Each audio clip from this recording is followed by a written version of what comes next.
Welcome to episode number 8 of Dogs in Our World. I'm Adam Winston. This episode is about dogs and art. Once again, I researched and I hustled until I could find the person who is considered the expert on the subject. Whether you're an artist, a historian, dog lover, or you're simply in the mood to learn something new, this episode is for you. Join the audience at dogsinOurWorld.com. From there, you can view pictures from each episode, check out my services page to see how I could help you, your dog, or your organization. And finally, links to all of our social media pages can be found in the top right corner of dogsinOurWorld.com. All right, here we go.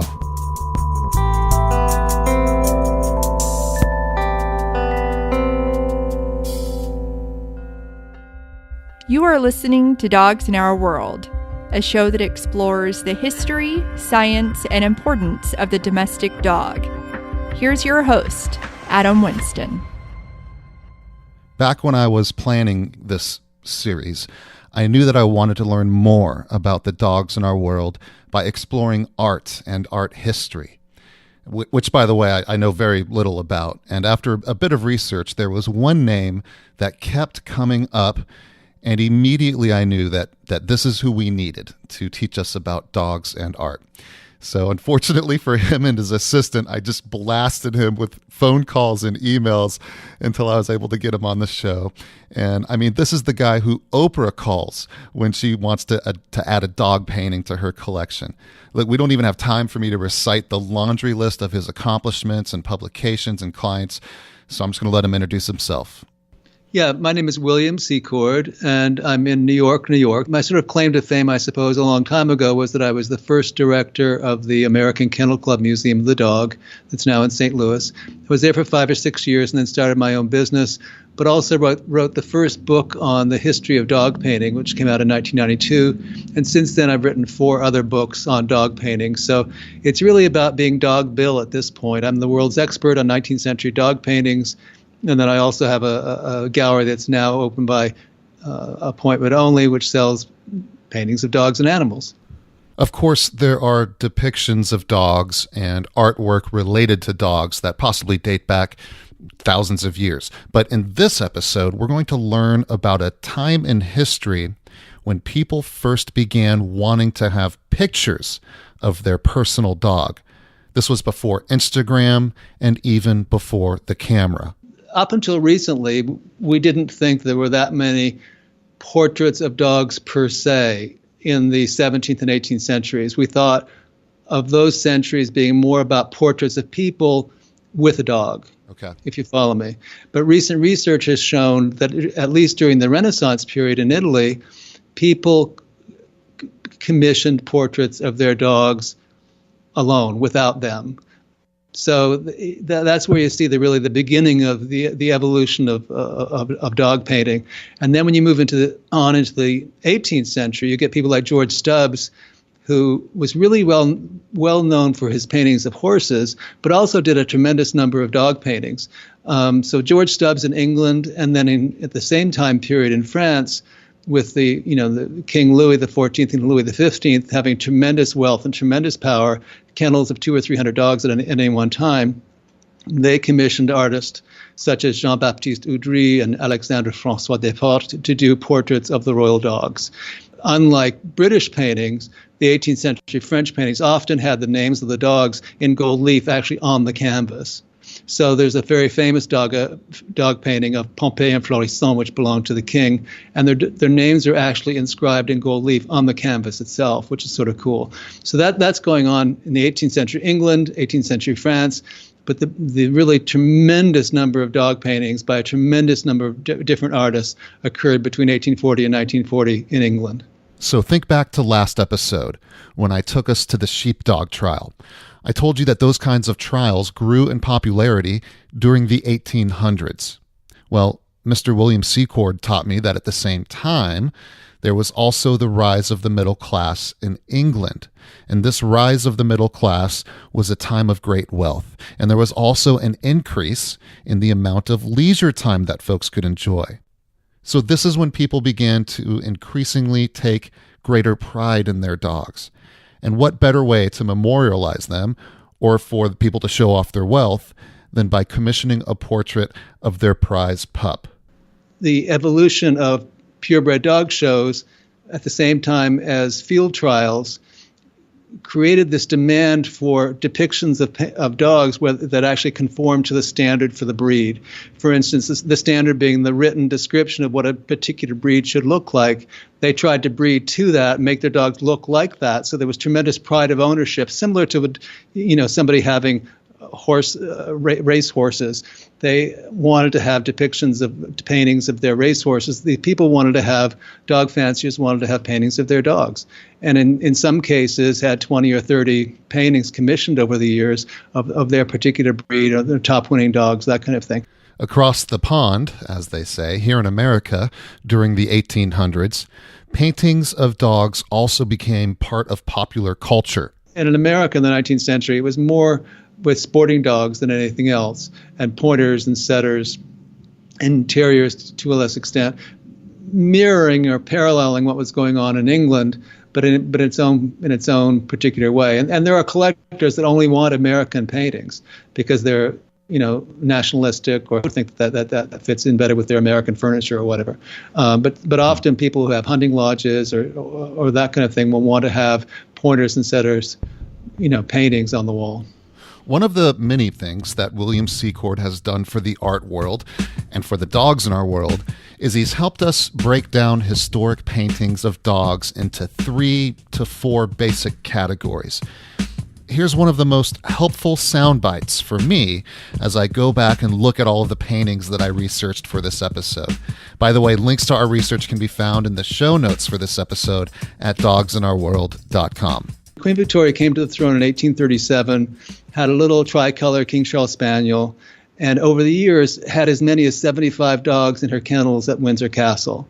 So in a highly stratified society where everybody looked up to the Queen as a sort of model of how they should behave or what they should do, the Queen had all these dogs, and other people wanted to emulate that, so they had dogs as well. And they weren't just 1 or 2 dogs. I mean, the early people that had dogs in the late 19th century had with great wealth would have hunting camps, if you will, in North Wales or wherever, where they would have tens of thousands of acres, where they had kennels with 200 dogs. I mean, it's very different than what we think of today as somebody showing 1 or 2 dogs. And those 3 forces, the purebred and field trial, Queen Victoria, rise of the middle class, came together to create basically 3 types of dog painting, what I call sporting, purebred, and pet. Sporting is an obvious one, but I also include foxhounds in that. Mm-hmm. Sporting, purebred, the purebred dog portrait, which is a very, very classic type of 4-on-the-floor dog facing to the left, head slightly turned towards the viewer sort of portrait. And then the pet portrait, which is what Queen Victoria had, which was, King Charles Spaniels on a cushion whose only purpose was to please their master. So those 3 things evolved, and that's more or less how I organized the book. In addition to being chronological, I had little sections on Queen Victoria, little sections on field trials, little sections on the evolution of purebred dog shows.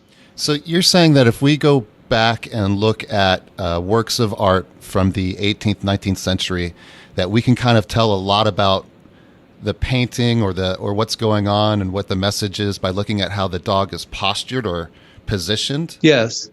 Interesting. Yes. So this is the stuff I want to learn about now. This is great. I want to be able to. So if you can start looking at paintings of dogs from the 18th and 19th century, you can now ask yourself, could this be considered a sporting, purebred, or pet-related painting? There is a 4th category, or what some people could consider an exception to those 3 types as well. And those are the ones that don't really fall into the sporting, purebred, and pet. Okay. And you get this with Belgian and Dutch paintings where they're what I call realistic paintings. For the most part, with English and French paintings, the dogs are all cleaned up. They've had a bath. They've been groomed. They've been polished. They're looking as good as they possibly can. Whereas there are other artists in Holland and the lowlands who are painting of dogs on the street, dogs that are emaciated, dogs that are scratching around for a bone that look very, very sick. Or another one I'm thinking of is simply called the dog market, where they, at the time in the mid to late 19th century, dogs were sold on the streets, and there are pictures of these dogs looking scruffy and in need of a bath and in need of a good meal. Sort of a social commentary on how they looked at dogs at the time. Fascinating. Before we wrap up part 1, I want to share with you what Mr. Secord taught me about what dogs could symbolize in early paintings. Yeah, oftentimes the dogs were more meaningful or symbolic when they were included in paintings of people. For instance, you'd have a Venus, a nude woman lying down, and the little spaniel by her side. The spaniel being awake or asleep meant one thing or the other. That's great, because I know that painting as I was researching this episode. So now I've got perspective. What else? Some of the dogs were known for the political ramifications. The pug, for instance, was always associated with William of Orange and the Dutch. Other dogs were associated more with different countries or different political aspirations. Hogarth, of course, had a pug, and there are depictions of the pug with another dog urinating on it. I mean, you could just go on and on. Hogarth used dogs in a similar way with his more realistic depictions of 18th century English life. All right, now that we've met our featured guest and set the scene for today's episode, we'll get ready for part 2, where world-renowned expert Mr. William Secord will share with us some of the most valuable dog paintings and painters. He'll also provide a brief overview of the dog art market and explain why people continue to collect paintings of dogs. More Dogs in Our World right after this. Support Dogs in Our World by making a donation. This fun and informative show is free to the public, but it's not free to produce. Every dollar donated goes directly towards production expenses. Help Adam improve the lives of dogs and people through more episodes just like this one. Donate today at dogsinOurworld.com.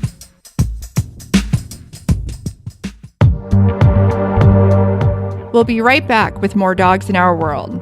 Be sure to connect with us on Instagram, Facebook, Twitter, and Pinterest. You can also message us directly via the contact page at dogsinOurworld.com. Don't forget to subscribe to the podcast on iTunes, Google Play, Stitcher, or SoundCloud.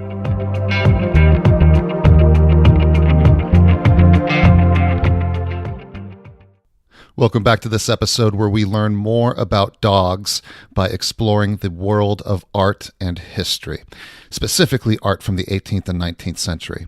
Now, one of the most iconic artists who was part of this massive burgeoning of dog paintings coming from England was a child prodigy named Sir Edwin Landseer. I learned that Landseer began drawing incredible images of animals at an age when most kids learn to write their names. As a teenager, he created rather accomplished etchings of dogs and other animals. Here's William Secord. And eventually, as his work developed, he came to the attention of the Queen, and he became one of Queen Victoria's favorite artists, starting as early as 1837, when the Queen's mother, the Duchess of Kent, commissioned Edwin Landseer to do a portrait of her little favorite dog named Dash, which is the tricolor Cavalier King Charles Spaniel. And eventually, over the years, Queen Victoria commissioned Landseer to do other portraits of her dogs as well. From my point of view, the best and the most interesting one was a portrait of Prince Albert's black greyhound Eos, and it's a simple portrait of the dog, four on the floor, facing left, head slightly towards the viewer, but with all the trappings of royalty and great wealth around it, down to a top hat, a pair of gloves, and a walking stick, as if the dog is waiting for his master just to go out for a walk. I mean, technically the painting is brilliant and beautifully organized and sympathetically rendered. Not to be too materialistic, but I wanted Mr. Secord to give me an idea of how much value some of these iconic painters and their paintings offer collectors. In terms of price, there was a very large painting by George Stubbs of a Newfoundland that sold relatively recently for about £3 million, which is a lot for a dog painting. I'm not sure that any of Landseer's dog paintings have fetched that kind of price, but certainly George Stubbs' horse paintings are expensive, routinely sell for more than $1 million. So this one particular dog, monumental, almost life-size painting of the dog, sold for about 3 million pounds. The pound being roughly 1.3 to 1.4, depending on the day. I think it's really cool that the dog art market that was born from the rising middle class in England during the 19th century is alive and well today. Popular paintings from that time are still clearly in demand if someone is willing to spend 3 million pounds, right? Here's Mr. Secord with some insight into the current dog art market and generously offering advice to any one of you who might even be interested in acquiring a dog painting. Interestingly enough, the market went through it sort of peaked in 2007, 2008. Really? And then it's gone through adjustments since then. And what's happened is that the very best quality has gone up in price, like Landseer, for instance. It just keeps going on up and up. And then other ones that are unknown painters, what I would call more decorative things, have more or less stayed the same or gone down a little bit. As I've said from the very beginning, starting in this business 35 years ago, people ask me, what should I buy? Should I buy an etching? Should I buy a print? Should I buy a painting? I've got this much money. Should I buy an unsigned? I always say buy the best you can afford. Buy the best that your money will buy, and you won't get tired of it. And then if you do get tired of it, you can always trade it in, because there's always a market for the best of a particular artist's work. As usual, when someone starts talking to me about dogs and they get my wheels spinning, I get excited. And this is exactly why my show is edited, right? This is how I stay on track. Fortunately, William is a first-rate guest and educator, and he kept reining me back in, and I loved it. Well, let's back up a little bit. Sure, please do. Let's look at why people collect dog paintings at all. There's a certain group of people that have a King Charles Spaniel, for instance, and they want a King Charles Spaniel in their library. And that's the extent of it. They have contemporary art somewhere else, and they just want a little memento of their Cavalier King Charles Spaniel. Whereas the more serious breeders of purebred dogs want to have a historic rendition of their dog going back, or their breeds certainly, going back as far as possible. I think of when I first went to the American Kennel Club Museum, there was a lady named Marie Moore from the Plains in Virginia. She had her name one more horses time? and dogs, and her Marie Moore, and she had a collection of horse paintings, dog paintings, and she gave the museum a collection of 300 paintings, works of art, sculptures, and decorative objects, all related to the Old English Mastiff. Wow. So it's a sort of mind-boggling array. Everything arrived at the Dog Museum at once, and we unpacked this sort of, this treasure trove. Her thing was she really wanted to see how the dogs had changed their appearance over that 2 or 3 centuries. So how it evolved into what she was breeding today, because the dogs have changed over the years. The most obvious example is the bulldog. The bulldog in the 18th and early 19th century was a tenacious, fierce fighting dog that was used. And the bulldogs were used to fight each other or to guard property. And over the years, what happened was that what had been a tenacious, strong fighting animal was eventually in the show ring turned into a breed that couldn't even, whelp or give birth on its own, with huge heads, and bred more to the new standard for dog fanciers rather than its old usefulness. And that's a wonderful example of how we can continue to learn about the dogs in our world by looking at art, art through history. What are some other? The bulldog is the bulldog is the most obvious example, because you can look at the paintings. I collect books. I've got about 2,000 books on dogs, and the earliest one I have is between 1804 and 1805, and it's the first book that illustrates dogs, which names their breed. So there's a beautiful hand-colored plate called the Bulldog, and you can see the way the Bulldog looked in 1804 and 1805, and it looked very much more like today's Boxer, higher on legs, smaller head, that kind of thing. And then you look at, and there's a section in my first book on the history of the Bulldog. And you go back from 1804, see what happened in the 19th century with purebred dog fanciers, and then bring it up right to the present day, and you wouldn't even recognize the breed has changed. Man has changed the way that dog looks so much. They're relatively genetically malleable. You can change the way the dog looks over a very small number of generations of breeding.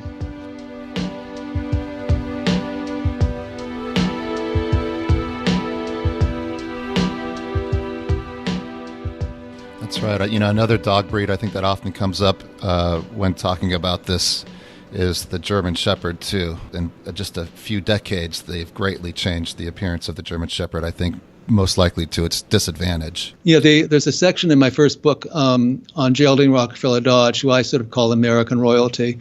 And she had an estate in Morristown, New Jersey. She showed dogs. She was a dog show judge. One of the breeds she was best known for was the German Shepherd. And she, with Josephine Arzine, wrote a book on the German Shepherd. And she would import German Shepherd judges and breeders from Germany to come over and judge at her dog shows, which she sponsored. Mm-hmm. And there was a guy named Captain von Stephanitz, who was like the breeder of German Shepherds and the authority from Germany. And the dogs at that point in the 1920s through the 1940s had a top line that was almost level. They did, and what's happened since then is that the dog is the back legs are down on the hocks, the top line descends quickly towards the rear, and they look very different. The German Shepherd people love them, but they don't really look like they could run or walk in a natural way, because the breeders have changed the way they look over the years. Is this one of the main messages that you would like the listeners to kind of consider when they listen to this? What are some things that you really would like people to kind of think about when they are looking at the field that you've spent so much time in? I think the social history of the dog and art is interesting on one level, which is what we're talking about, the way the breeds have changed over the years, how people use the dogs in a different way today than they did before, how you're looking at different countries, for instance. There are 40 different breeds of French hounds in France that we do not even recognize in America. And all of them actually, not only are they bred to conform to the standard for the breed, but they're bred for function. They're all used, and they're used in their original function that they've been used for generations. I think I'm more, being from an art history background, my message is more one about the art rather than specifically about the dogs. And I would just encourage people to look at paintings from a quality point of view. People ask me, what about, that's just a picture of a Maltese, or that's just a picture of a Pekingese or whatever. What I do when I look at dog paintings is I look at the quality of the work. I don't even look at who signed it. And they're just like there are good, bad, and indifferent portraits by Thomas Gainsborough and Sir Joshua Reynolds from the 18th century. There are good, bad, and indifferent paintings of dogs. And what I'm after is paintings of quality, like Sir Edwin Landseer and other people in the 19th century, John Ems, John Sargent Noble, George Earle, Maud Earle, Arthur Wardle. These things are fabulously painted. I mean, they're beautifully painted. They just happen to be of dogs. Coming up in the final part of this episode, Mr. William Secord will introduce us to some popular contemporary artists and trends. He and I will also talk about a prevalent theme that keeps popping up in nearly all of our episodes. And finally, he'll clue us in on the best galleries in the world where you can learn about the history of dogs by looking at art. Don't go anywhere.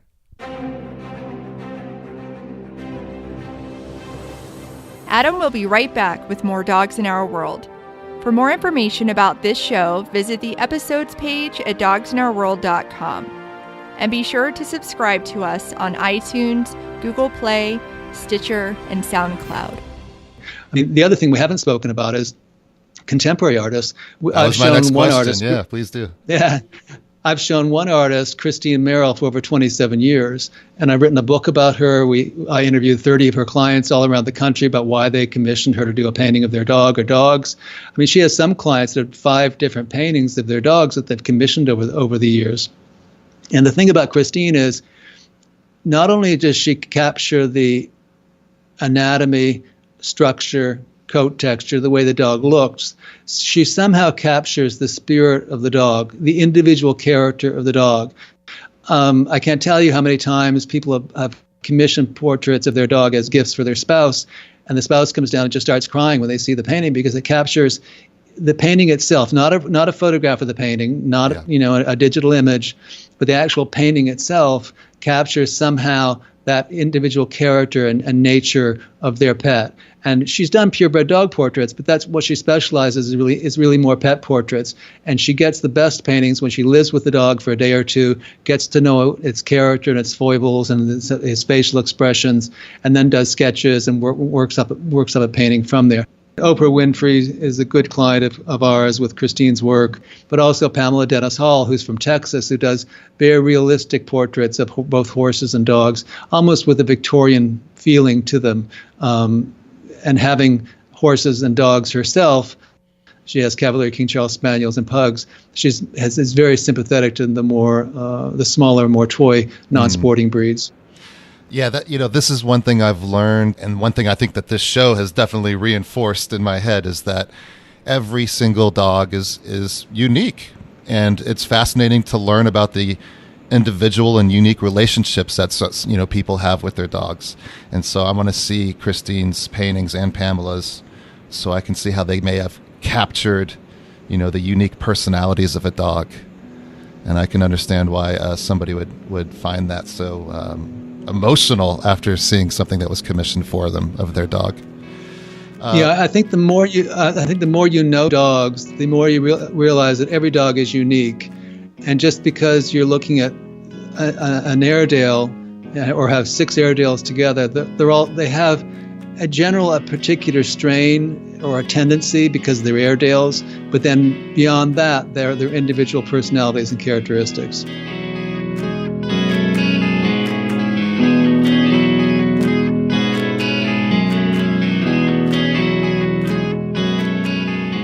And what are some other? Are you seeing any trends in modern paintings or present day paintings? And do you see any trends going into the future?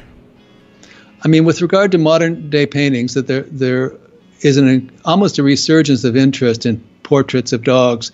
Almost every week, I get somebody who wants to, exhibit at my gallery in New York, or show their work, or want my opinion, or this kind of thing. And there are some wonderful artists out there doing, great paintings. A lot of them are just doing pastel head studies or whatever, but there's a whole school of artists that are using the dog not for the way it actually looks, but for its expressive value.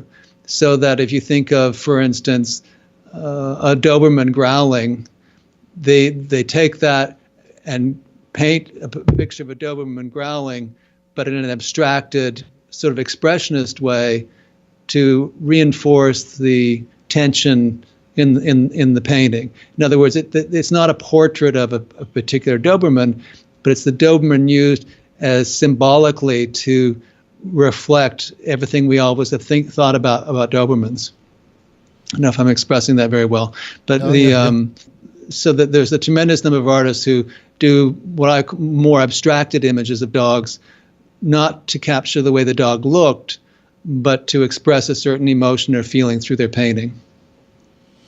One thing we've learned a lot about, too, in this show is just the huge population, the growing population of dogs in our world, and especially America. And do you think that maybe this growing popularity and number of dogs is contributing to this kind of resurgence of dogs in art? I think increasingly people are looking at their dogs as members of the family. 30 or 40 years ago on a farm, you'd have dogs that were not even allowed inside the house. They were functioning, working dogs, or they stayed outside in the kennels. I think for most people who live, certainly in cities, because of the confined space that they live in, the dog increasingly sleeps on the bed. Both the wife and the husband see a variety of emotions or feelings in their dogs and learn their dogs' personalities and identify more with the dogs, which I think you're more inclined to want to have an image, whether it's photographs of your dogs or paintings of your dogs or sculptures of your dogs, around to remind you of that particular love or affection you have for your pet.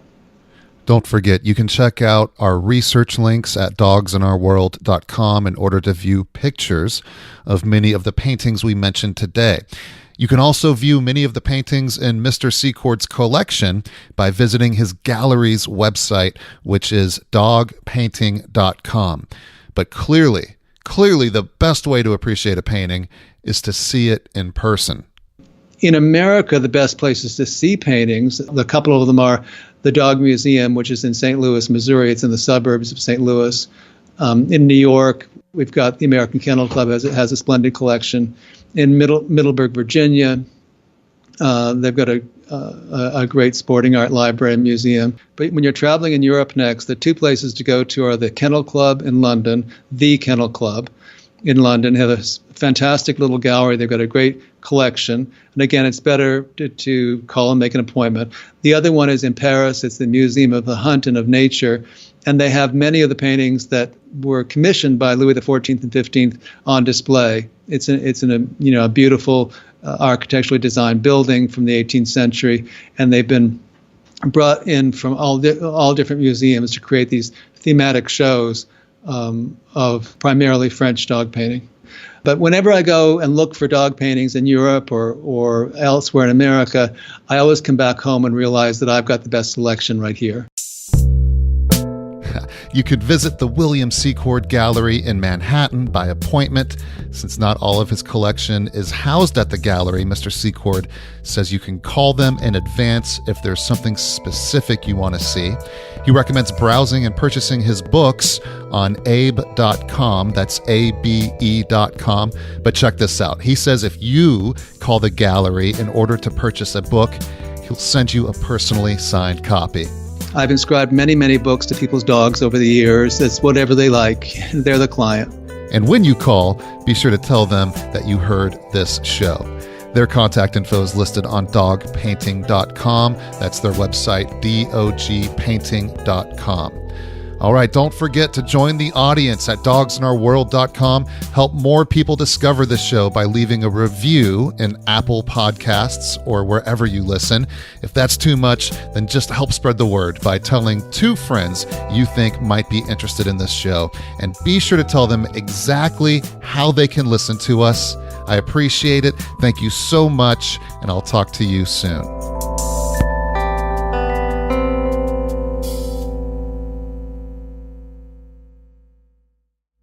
Real quick, since you're still here, I want to share something that completely made my day recently. This is an email that was sent to me by a listener in Australia. That's right. I have a listener in Australia, and she writes this. Thanks for your informative and interesting podcasts. They have made me more aware of my relationship with my dog, Lewis. I am more present, more aware of how I communicate with my dog. I am slower when asking something of my dog and more aware of his communication with me. I love how much more I feel connected to Lewis. That's it. That's all I needed to feel like all this work and time and sacrifice has actually been worth it. People are listening, and they're learning with me as I seek to discover more about ourselves by looking to the dogs in our world. I also want to thank the very first listener to send me feedback via the contact page at dogsinOurWorld.com. DJ in Stockton, California wrote, "Just listened to the first episode, listening to the second as I type. Great line. Well, then maybe you should get a dog." I just wanted to say thank you for what you're doing. Great podcast, informative, intelligent, and a touch of humor. Great show. Keep on doing what you do. Well, thank you, DJ. I'm telling you, it really means a lot. And like I said recently, it's weird sitting here by myself with a microphone wondering if anyone is actually listening. It means a lot when one of you chime in on our social media pages or send me a message via the contact page at dogsinOurWorld.com. One of the best ways to give me feedback while simultaneously supporting the show is to leave a review in iTunes or the Apple Podcasts app. I know it sounds like I'm always hustling you. That's because I am, and that's because I'm on a mission that myself and others believe in. And I can't do it without you. So support this project by making a donation or by simply spreading the word. And most of all, thank you for listening. I'll talk to you soon.